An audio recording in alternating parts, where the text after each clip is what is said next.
Good morning, everyone, and I just wanted to say again a very warm welcome to Edinburgh and indeed to Scotland for those of you who have travelled from overseas.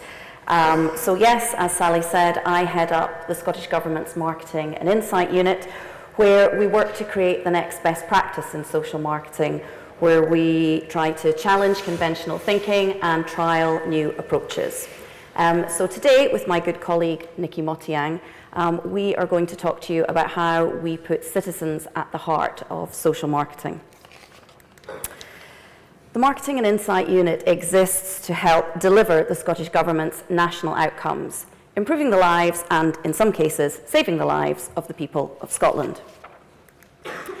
Social marketing is not always the answer, but it is one lever that Scottish Government uses to change attitudes and behaviours with good levels of success to date, including improving driver behaviour on Scotland's roads, resulting in fewer deaths, to increasing the prevalence of more environmentally friendly behaviours that contributed to Scotland achieving its climate change targets early.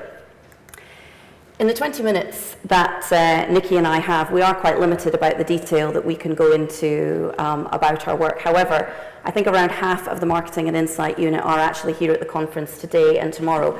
So if any of what we say sounds interesting, then please do seek them out.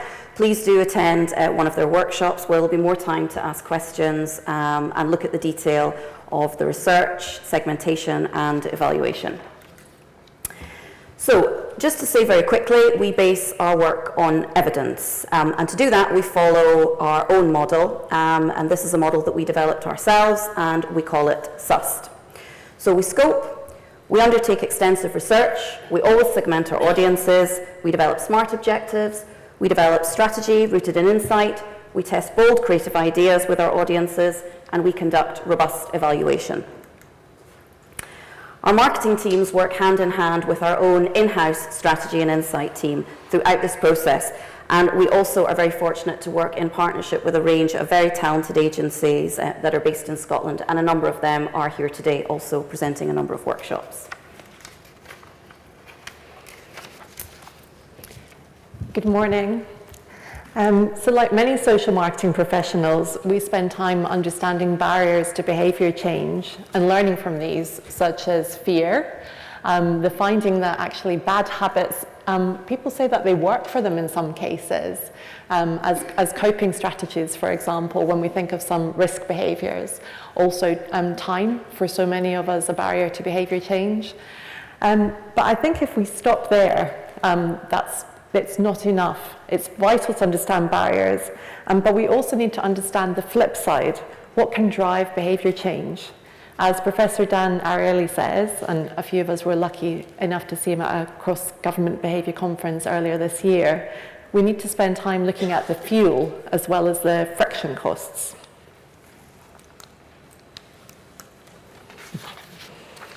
A rich source of fuel lies in the successes of our citizens. In health psychology, the term positive deviance is the premise that in every community, there are certain individuals whose uncommon strategies or behaviours help them deal with challenges more successfully than their peers who experience similar circumstances. We might think about parents on limited means whose children thrive on a healthy diet, or young people who drive safely whilst their peer group are more likely to be risky drivers. Hence our positive deviant or unicorn here, and the unicorn is coincidentally, or perhaps not, the national animal of Scotland. Chip and Dan Heath, in their book Switch, call these bright spots. The idea is that if we can find these outliers in our communities, we can learn from them to help design campaigns and interventions which will clone these positive behaviours in others. More unicorns. We really love this idea. We're particularly interested in learning from true change experts. That's those who have undertaken change in their own lives. So when we work on social marketing for smoking cessation, for example, we don't just research amongst smokers, we also research amongst ex-smokers to find out what worked for them, how they brought about the behaviour change that we'd like to inspire in others. We want to know how this worked in the context of their lives, in practice, not just in theory. So thinking about our most recent smoking cessation campaign at Scottish Government, we did include a focus on ex-smokers. Those that had quit successfully did so when they felt mentally ready, when they felt it was the right time for them. In our insight gathering, it was less so through a sort of defined date, such as a January detox. It was vital to them that they quit their way, that it was a personal choice, and we used this insight to inform a strategy to empower smokers in their quit journey. So as you'll see here, they had options about how they wanted to go about quitting smoking, and this is just a short excerpt from the creative, but just choosing the right support to help you through 72 and beyond. And we're really happy with the results in that during the campaign, 31,100 smokers were helped to quit their way. Risk reducers are also people that we're learning from at the moment. We're working on a risk behaviours project. Pauline will tell you more about that later, but I just wanted to touch on the positive deviance aspect of that. We've included a positive deviance sample within the work, and my colleague Lisa, who's speaking later, is leading that project. If we look here at Andy, he stopped drinking during the week, and we wanted to kind of learn how he'd done that. So he set clear parameters, drinking only at the weekends, not during the week. He was tired of feeling groggy, and that's what motivated him. He kind of had enough. Got partner support from his wife, I think, Amy. He's also just wanted to be a really good role model for his students. So that's several different areas of his life that we've looked at.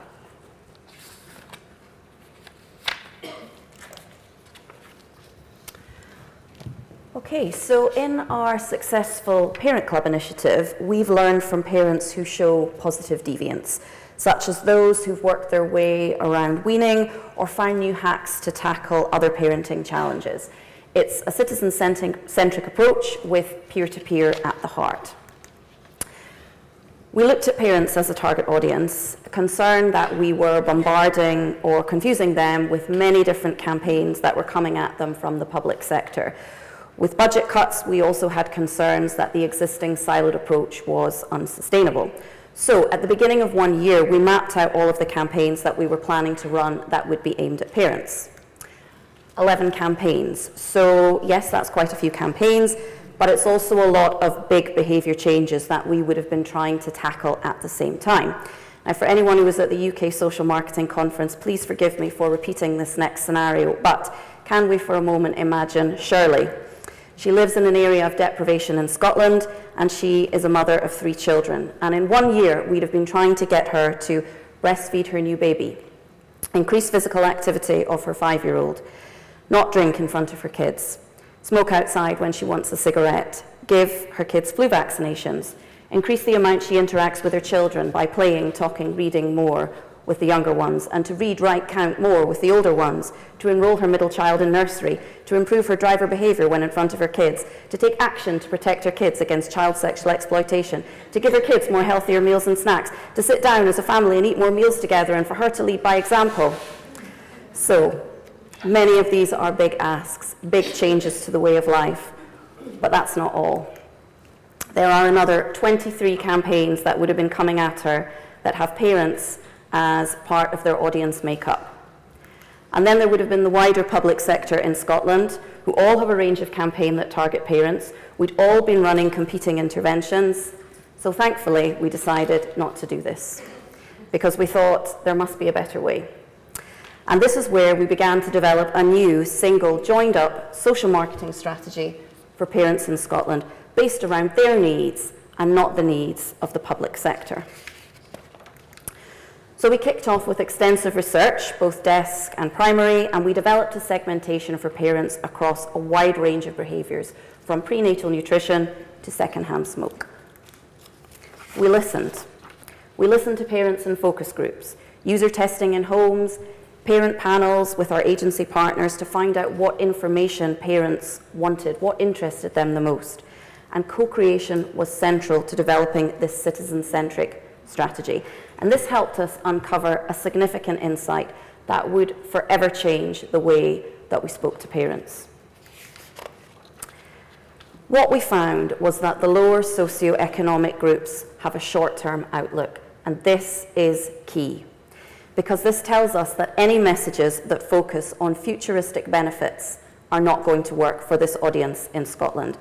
So talking to these parents about reading to their children to improve their future prospects, or to increase physical activity because it will reduce their chances of obesity in later life, will not motivate action. And that, I think, for some of us was quite hard to understand, because these are often the things that motivate us as individuals. But it's also important to state that these parents, although not motivated by these benefits, they are doing their best. They love their kids, but they are simply trying to survive, and they are focused on their most basic needs in the here and now, as you can see in Maslow's hierarchy. So upon this insight, we built a new strategy. And the first part of it is the joined-up vehicle, which is ParentClub. And the rationale for that is that when you become a parent, you become part of a club. It's an unspoken club that shares the same trials and tribulations, that is united by purpose, and that purpose is being the best parent that you can be. And the second part is that we spoke to parents for the first time about solutions to problems that they wanted help with, and although these were being given to parents for different reasons, they still delivered the outcomes that we as Scottish Government needed to see. So I'll try and explain this a little bit better. So an example, if you take the middle one, as a parent, it might take you hours to get your child to sleep at night, and you need help because basically you are losing your mind. The solution offered by ParentClub could be to run around the park with your child, because that will tire them out, and also to read them a story. Both of these things will make your child more likely to go to sleep, will settle them. The parent will do these things because hopefully the child will go to sleep more easily, so the parent is happy, and then if the parent is happy, they will be more likely to keep doing these things, to keep up a routine. But critically, this behaviour changes the life chances of that child, because now they're getting physical activity, they're being read to. So we also ran a top tasks analysis with user vision to look at parents' online needs. This helped us develop the information architecture for our website, as it provided information needs for parents by age and stage of child. And it also enabled us to showcase other topics that parents might be interested in. So for example, we have a dealing with behaviour page, and as part of that we have at the bottom of the page tips for your child if they're a fussy eater, or to avoid a strop at the shop. So this is helping to create a relevant user journey for the lifetime of being a parent. So what were the results? Well, we have inspired action. 44% of parents claimed action as a result of the campaign. But importantly, ParentClub is providing real value to parents. 24% of new parents in Scotland are signing up to receive our emails, which puts their needs front and centre and offers help in the here and now. And here is a recent extension of the campaign aimed at supporting parents of primary school-age children. There's no harder job. It's non-stop, long hours, with little thanks. We face huffs over homework, shenanigans before she bit broccoli. Silence is never golden, and sometimes all we want to do is scream. Put it back, please. But when we see that little smile, it all becomes worth it. There's no manual for being a parent, but there is now a club, offering tips from other parents about things you can do together to help with the great job you're already doing. Join us at parentclub.scot. So I want to tell you about another joined up initiative for our work in Detect Cancer Early. Scottish Government has run campaigns around individual tumour types for a number of years, really successfully, for lung, for breast, for bowel cancer, including the unforgettable poo song. However, we weren't able to continue this work, chiefly due to budgetary reasons. So we needed to combine our efforts and work on what we ended up calling a pan-tumour campaign. And we based this around audience insight. Our ambition is to increase the proportion of cancers diagnosed at stage 1 in Scotland. Barrier to action, we saw from our insight gathering work that fear was a common barrier across many tumour types for going for screening. From our insight gathering with audiences here, just if we look at the one at the bottom, every person that I've heard of that's got cancer has died. You know, because I've never heard of anybody beating cancer and not dying from it. So fear was sitting behind a lot of people not going for their screening, which could potentially be life-saving, and that's something that we wanted to take on in our work. So we put the fear of finding out into perspective with other hurdles that people had overcome in the course of their lives, and we also empathized with the indignity of screening tests.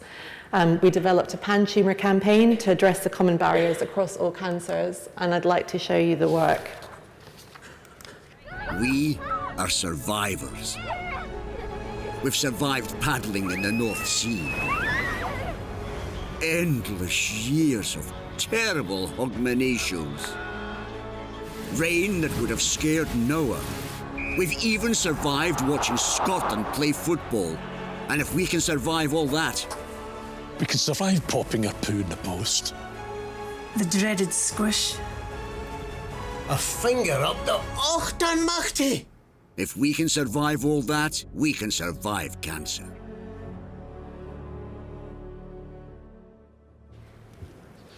So the people of Ochtermachty did wonder why we had chosen their particular town to feature in such a place in the ad, but there was no reason behind it other than perhaps it's fairly hard to say. To support this campaign, we also developed a website with a symptom checker interactive based around some insight gathering on search behaviours, on what people were looking for when they were worried about something. And what we found is that people aren't looking for particular types of cancer. They're more looking about what they're experiencing, what the symptoms are. And we reflected this in the user journey of the new version of our site. The results, we're delighted with the results, just in terms of all the sort of strongly agree that we were hoping to hit with this activity. I'd like to draw your attention particularly to the second one from the top. You regularly hear news stories about successfully treating and surviving cancer in Scotland, so that ties back to the key messaging of the ad that I shared. We also were able to help 1,000 people a day during the campaign period, so that's over 1,000 visits daily to the website, and also in terms of social media, there were between 1,000 and 1,500 folk reached through organic posts in social channels. Okay. And again, if you want to hear more about these campaigns, there are various workshops being run about these topics over the next couple of days. So our final strategy of the day is risk behaviours. As Sally has mentioned earlier, it's quite a significant problem in Scotland. Every day people make decisions and take actions that have an adverse impact on their health outcomes. And because it's a big problem here in Scotland, we needed to find a new way to tackle it.